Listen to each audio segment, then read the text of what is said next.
나름대로 가지고 있는 소춘 중에 하나가 뭐냐면 신앙에는 국경이 없다. 아멘이시죠? 신앙에는 국경이 어디 있습니까? 그러니까 우리가 단기 선교도 가고 하죠. 신앙에는 국경이 없다. 그러나 그리스도인에게는 조국이 있다. 다시요, 신앙에는 국경이 없지만 그리스도인에게는 민족도 있고 조국도 있다. 여러분 이 말에 동의하십니까? 그러면 지구상에 남겨진 마지막 분단국가, 이 민족의 미래가 어떠하면 좋을까요?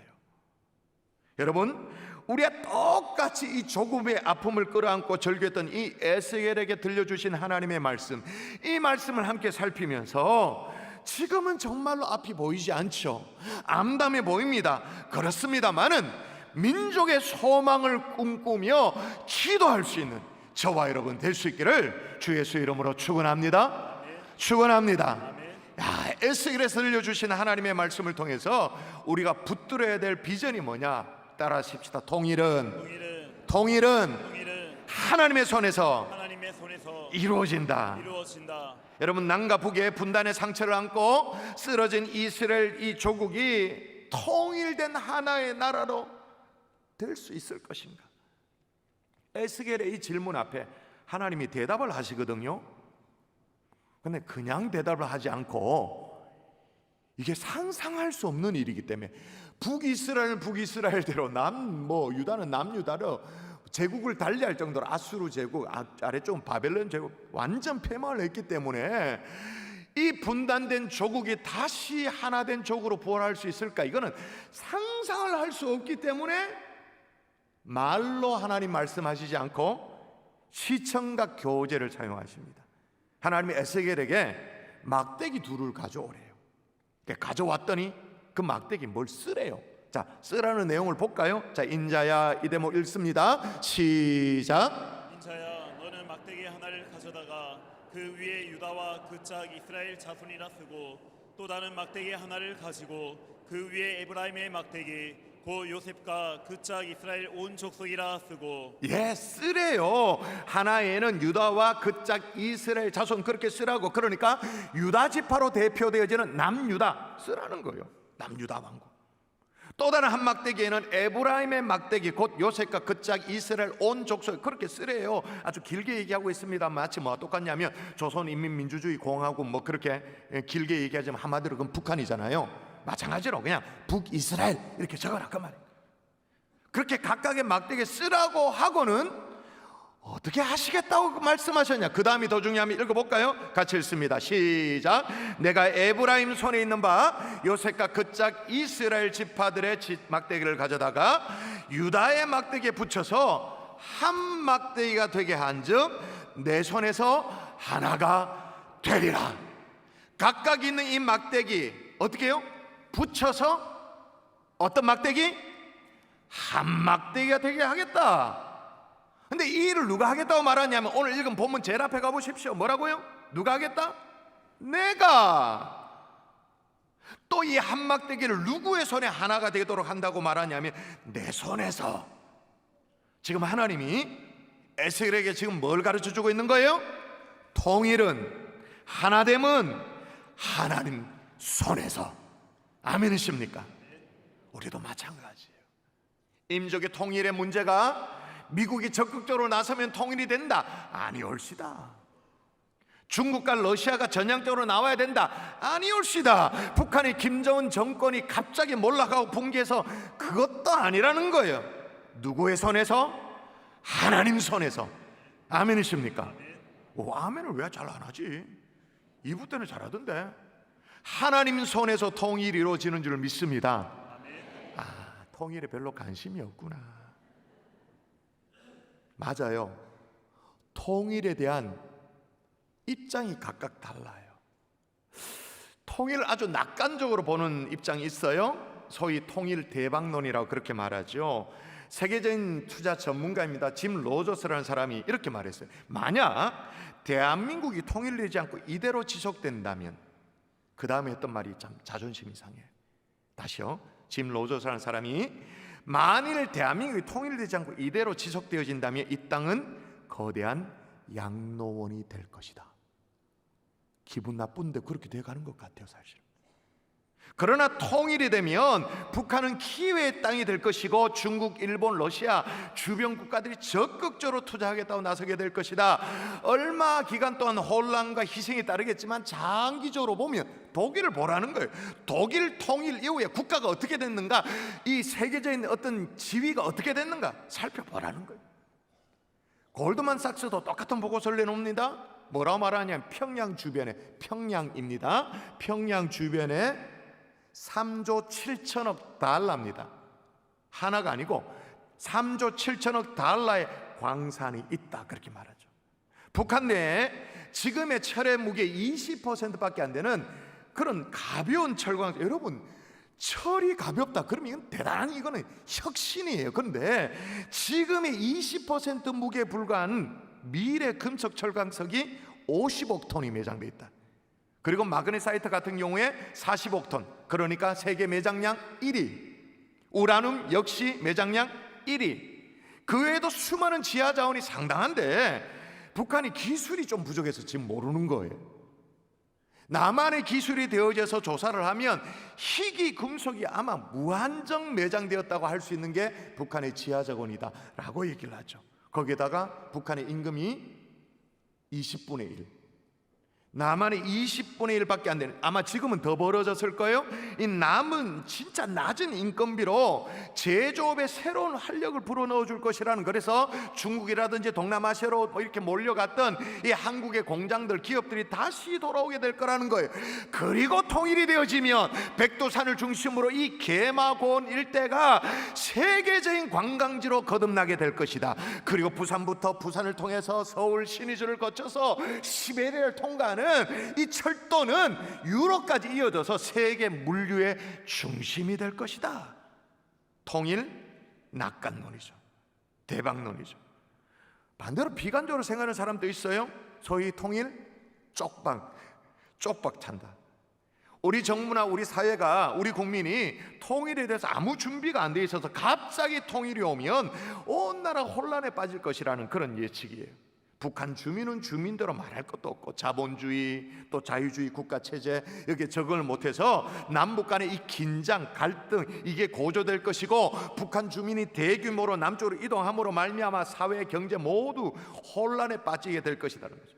또 남쪽에는 이 북한 주민들이 이제 와서 일자리를 내줘야 되니까, 안 그래도 지금 청년 실업 문제가 상당한데 그 청년의 일자리를 다 잠식에 들어가면 어떤 어려움이 있을까? 그리고 북한 주민들은 대부분 남쪽 입장에서 보면 좀 지원이 필요한 그런 대상인데 한순간에 생활보호 대상자 2천만 명이 생기는 것과 똑같다라는 거, 또 안게 되어진다는 거. 통일이 되면 북한의 이 저임금 노동력 덕택에 기업의 경쟁력이 좋아질 것이라고 생각하는데 그건 정말 순진한 착각이라는 주장이 있어요. 북한의 근로자들도 멀지 않는 미래에 남한의 근로자와 동등한 수준의 임금을 요구하게 될 것이라는 거예요. 그걸 어떻게 감당할 수 있냐는 거죠. 그래서 통일에 대해서 비관적으로 보는 그런 쪽도 있어요. 자, 이제 우리의 생각을 정리해 보십시다. 여러분 어느 쪽으로 기웁니까? 통일을 낙관으로 봅니까? 비관으로 봅니까?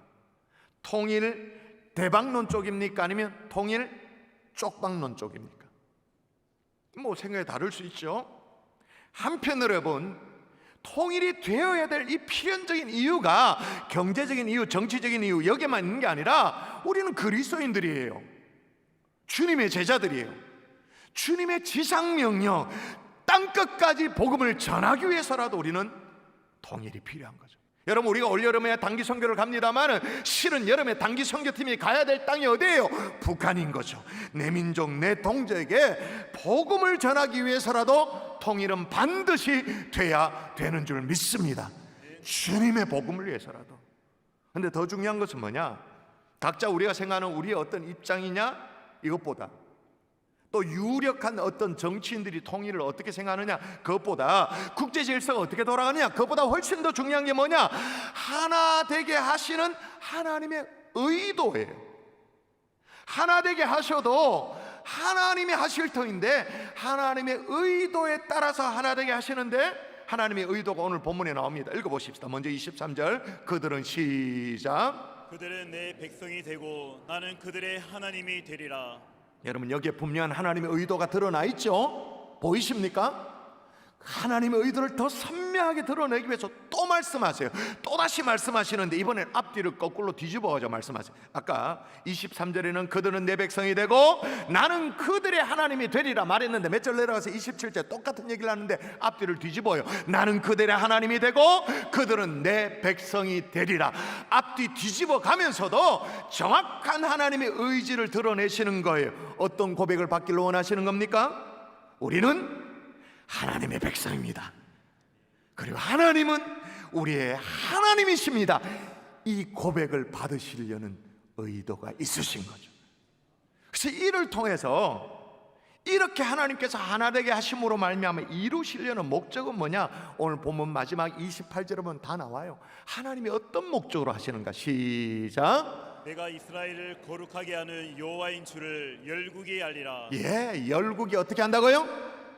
알리라, 알게 하리라. 그러니까 다시 말하면 지구촌의 모든 나라가 야, 이거는 하나님이 하셨다, 다 알도록, 여호와 하나님이 이끄셨다, 다 알도록. 할렐루야, 아멘이세요 진짜? 여러분, 그런 점에 있어서 우리 민족은요, 세상이 다 알만한, 진짜 이거는 야, 하나님이 하셨네 알 만한 그런 사건들이요 6.25 때 이미 있었어요. 백석대 이상규 교수는요, 6.25 전쟁이 일어났을 때 5대 기적을 얘기합니다. 5대 기적. 다 살펴볼 시간 없고 몇 가지만 살펴보면 모든 역사학자들이 진짜 아이러니하게 생각하는 게 있어요. 심지어는 여러분, 역사학자들이 기적이라는 말을 쓰지 않잖아요. 역사학자는 언제나 원인과 결과, 인과관계를 설명하지. 그런데 이거는 야, 이건 기적이라고 말하는 게 있어요. 그게 뭐냐? UN 회의 때 러시아가 불참한 거, 참석을 하지 않는 거. 그래서 UN 파병이 결정된 것은 이건 지금까지도 미스터리다. 1950년 6월 25일이었죠. 오후 2시였습니다. 그러니까 미국 트루먼 대통령, 그 시간으로 말이에요.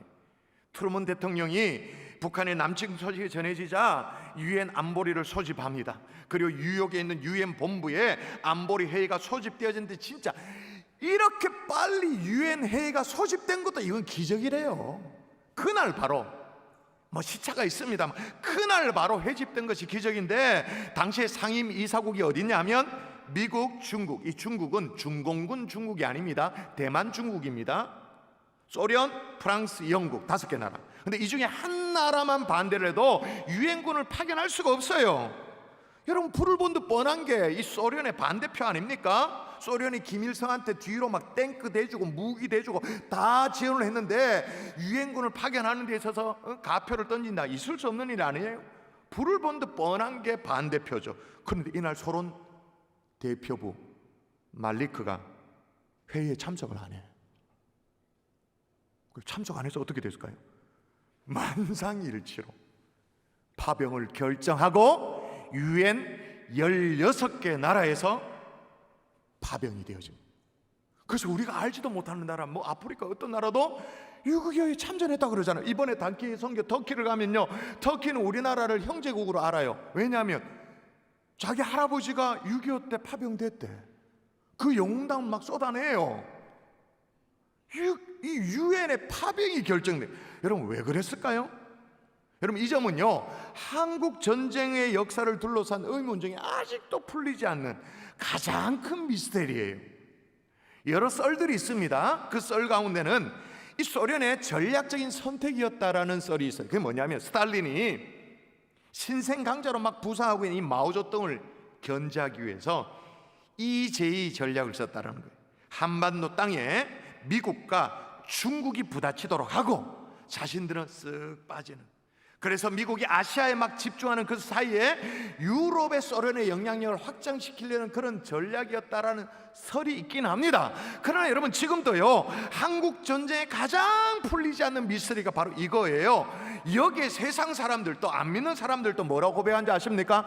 하나님을 부인하는 이 유물론자들, 하나님을 부인하잖아요. 신을 부인하잖아요. 이 유물론자들, 이 공산주의가 이 한반도 땅을 지배하지 못하도록 자기들 표현을 이렇게 말하는 거예요. 창조주께서 지키셨다. 우리는 이렇게 고백하죠. 이 땅이 유물론과 공산주의에 압도당하지 않도록 하나님이 이 나라를 지켜주신 줄 믿습니다. 아멘이세요? 세상 사람들도 다 인정해요. 그것뿐만 아닙니다. 세상 사람들이 이야, 하나님이 하셨다 인정하는 기적이 또 있죠. 인천 상륙작전, 작전 성공 확률이 얼마였을까요? 마지막 순간까지도 작전 성공 확률 몇 퍼센트 아십니까? 그 봐라, 우리나라가 모른다니까요. 5천분의 1. 5천분의 1. 그래서 미 합동 참모부도 끝까지 반대했어요. 해군 수뇌부 계속 반대했어요. 왜 5천분의 1이냐면 이 10m에 이르는 이 조수 간만의 차이, 이거는 착륙이 거의 도박에 가깝다라는 거죠. 더군다나 이 수로가 좁아서, 입구가 좁아가지고, 인천 앞바다 좁아가지고는 이 상륙이 이루어지려면 대규모 선단들이 한꺼번에 밀고 들어가야 되는데 이게 좁으니까 이게 불가능하다는 거예요. 거기에다가 상륙이 실제로 이루어지려면 LST라고 들어보셨습니까? 랜딩 쉽 탱크라고 해서 수륙 양륜 이렇게 그런 배 있잖아요. 그게 이제 가동이 돼야 되는데 이 배는요, 수심이 적어도 50m가 확보되어야 제대로 운영이 될 수 있대. 그런데 썰물 때는 이게 안 되잖아요. 썰물 때는 작전이 아예 불가능하고 밀물 중에서도 한 3시간, 4시간 안에 작전을 수행할 수 있어요. 위험천만한. 거기에다가 입구가 좁으니까 좁은 수로에 북한군이 기뢰를 설치하면, 기뢰 그러니까 수중 폭탄을 설치해 놓으면 엄청난 피해가 예상되어지는, 그래서 인천 상륙작전은 메가더에 미친 짓이다. 미 정계도 계속 반대했죠. 막판에 메가더 장군이 대통령을 설득해요. 왜? 달리 방법이 없으니까. 북한군은 지금 막 파죽지세로 전쟁을 시작한 지 불과 2달도 안 됐는데 낙동강 전선까지 막 밀고 내려가 버렸어요. 그래서 여러분, 국토의 90%가 북한으로 떨어졌습니다. 인구의 92%의 수중에 넣었습니다. 정말 다른 방법이 없었던 거예요. 근데 하나님은 9월 15일 날 5천분의 1의 확률을 뚫고 인천 상륙작전 성공으로 인도하신 줄 믿습니다. 이걸 세상 모든 역사가들이 기적이라고 말해요. 하나님이 하셨다고 말해요. 저는 소망합니다. 여러분이 이 민족을 지키시고 보호하시는 이 기적과도 같은 하나님의 손길, 지금도 이 민족을 떠나지 않았으면 참 좋겠습니다. 이 민족을 붙들어 주셨으면 참 좋겠습니다. 아멘이십니까? 또 하나 기억해야 될 것은, 통일은 하나님의 손에 의해서 이루어집니다만은, 따라하십시다. 통일은 우리의 손에서 먼저 이루어져야 한다. 여러분, 사실 통일된 민족을 놓고 기도하던 이 에스겔 선지자 2가지 응답을 받았어요. 2가지 응답. 첫 번째 응답, 앞서 살핀 내용인데 다시 한번 읽어볼까요? 다시 한번 내가 읽도록 하십시다. 시작. 내가 에브라임의 손에 있는 바 요셉과 그 짝 이스라엘 지파들의 막대기를 가져다가 유다의 막대기에 붙여서 한 막대기가 되게 한즉 내 손에서 하나가 되리라. 예, 내 손에서 하나가 되리라. 하나님이 하나 되게 해 주시겠다라는 거예요. 내 손에서, 하나님의 손에서. 근데 여러분, 실은요, 이 응답을 받기 전에 먼저 받은 응답이 있어요. 앞서 17절. 비슷한 응답일 것 같은, 이거 전혀 다릅니다. 제가 한번 읽어볼게요. 전혀 어떻게 다른가. 그 막대기들을 서로 합하여 하나가 되게 하리라. 내 손에서 둘이 하나가 되리라. 이번에는 누구의 손에서 하나가 된다고요? 네 손에서, 네 손. 내 손이 아니고 너희들 손에서 하나가 되리라. 이 무슨 말이에요? 하나 되게 하시는 하나님의 손길만을 믿고 그냥 기다리라가 아니란 거예요. 하나님의 손에서 하나가 되게 하시겠지만 너희들 손에서 먼저 하나가 되어야 된다. 다시 말하면 통일이 하나님 아버지의 소원이기 전에 너희들의 소원이 되어야 된다, 그 말을 하는 거예요. 여러분, 오늘 본문의 순서도 네 손에서 하나가 되리라 17절, 하나님 손에서 하나가 되리라 19절, 순서가 달라요. 여러분, 이렇게 마음을 모아 우리가 기도하면요, 진짜 하나님이 역사하신다라는 걸 우리가 6.25 전쟁 때 정말 체험한 민족입니다. 막 밀려가지고 낙동강 정선만 남아있는 그 상황에 그 기록에 의하면 오늘 부산이 떨어진다, 내일 부산이 나가 떨어진다, 무너진다, 그런 위기천만할 그때였어요. 그때 이승만 대통령이, 그 당시에 부산의 제일 큰 교회가 초량교회였는데 초량교회 모든 피난 온 목사님들 불러놓고는 부탁을 했어요. 북한이 지금 낙동강까지 밀어 내려와서 우린 더 이상 방어할 힘이 없습니다. 며칠 이내로 하나님이 정말 도와주시지 않으면 우리는 다 부산 앞바다로 들어가서 수장돼야 됩니다. 그런데 내 친구 메가더가 B-29를 보내서 융단 폭격을 약속했습니다. 도와주기로 했습니다. 근데 그 다음이 중요해요. 지금은 8월입니다. 8월이 뭘 의미하는지 알겠죠? 이승만 대통령이 지금 뭘 얘기하는지 알겠죠? 지금은 8월입니다. 우기에 들어서서 비가 내리면 비행기가 뜨지 못해. 지금이야 뭐 비 오는 거 상관없이 다 뜨고 내립니다만 이 당시에는 그렇지 않잖아요. 비행기가 뜨지 못합니다. 며칠 안으로 한국은 무너집니다. 목사님들 비가 오지 않도록 기도해 주세요. 목사님들 비행기가 뜰 수 있도록 기도해 주세요. 이 호소를 듣고 초량교에 모여서 목사님들이 금시감에 하나님 앞에 매달려 부르짖어 기도했죠. 그 결과 어떻게 됐어요? 그 당시에 현장에 있었던 정말 원로 목사님의 증언이에요. 하나님이 우리의 부르짖음을 들으셨다. 그 8월달 무더위 속에 하루도 구름 낀 적이 없이 한 달 내내 하늘은 청명했다. 내 평생에 그렇게 많은 비행기를 처음 봤다. 새까맣게 하늘을 덮은 B-29가 떨어뜨리는 이 폭탄 소리가 지금도 우리들의 귀에 쟁쟁하다. 그렇게 8월을 버티고 어떻게 해요? 9월 15일 인천 상륙작전 성공, 전세를 역전시키게 되어진 거죠. 여러분, 우리 민족은요 정말 마음을 모아 기도하면 하나님이 응답하신다는 체험이 있는 민족이 우리 민족이에요. 아멘이십니까? 아멘. 말씀의 결론을 맺을게요. 최근에 저는요 총회 군성교회 이름으로 전방부대를 방문한 적이 있었어요. 우리 몇몇 장로님들과도 같이 동행을 했는데 그때 전방 GP 7성 뭐 이렇게 GP였는가 하여튼 방문을 했습니다. 철책이 바로 앞에 철책이 있어요. 그리고 바로 앞이 DMZ래요. 건너가면 북한이라. 한번 보여주세요. 제가 있었던 땅에서 딱 보여주는, 저기 이제 보이죠? 저게 한 뭐 몇 킬로 안 됩니다. 조금 이렇게 누렇게 보이는 게 저게 북한 땅. 북한 땅. 붉게 보이는데 뭐 희끗희끗하게 벌판에 뭐 양들이 있는 것 같다. 아, 북한에 양이 있는구나 이렇게 생각. 저렇게 좀 땡겨 보면 저래 돼. 그게 아니래. 양이 아니고 북한 주민이래. 그래서 허가를 받고 DMZ 안에 들어와서 농사를 짓고 감자도 뭐 하고 뭐 그렇게 한대요. 그 어떻게 또 하얗게 옷을 입었길래 무슨 흰 옷 입은 주의 백성도 아니고 왜 그런가 궁금했는데 GP의 지휘관이 설명을 해요. 똑같이 흰 옷을 다 똑같이 입힌대요. 왜 입히느냐? 남쪽으로 향하면 식별하기 쉬워서 사살하려고. 조금이라도 남쪽으로 향하면 딱 표적으로 삼아서 쏠려고, 식별하려고 강제로 흰 옷을 입힌다라는 거예요. 와, 저는 그 자리에서요 아프더라고 마음. 저런 DMZ 비무장지대이지만 평화공원이 조성되면 얼마나 좋을까. 70년 동안 인간의 발이 닿지 않은 이 DMZ 비무장지대에 정말 자연 그대로니까 여기에 정말로 세계적인 평화공원이 들어오면 얼마나 좋을까.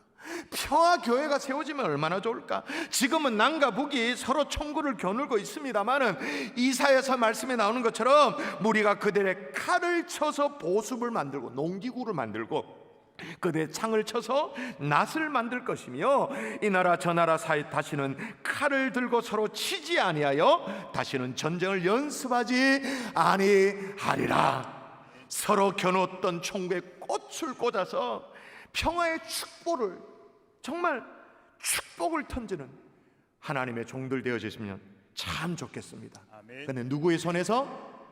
하나님 손에서. 근데 그 전에 우리가 함께 기도하는 우리의 기도소에서 남과 북은 하나가 되어지는 줄 믿습니다.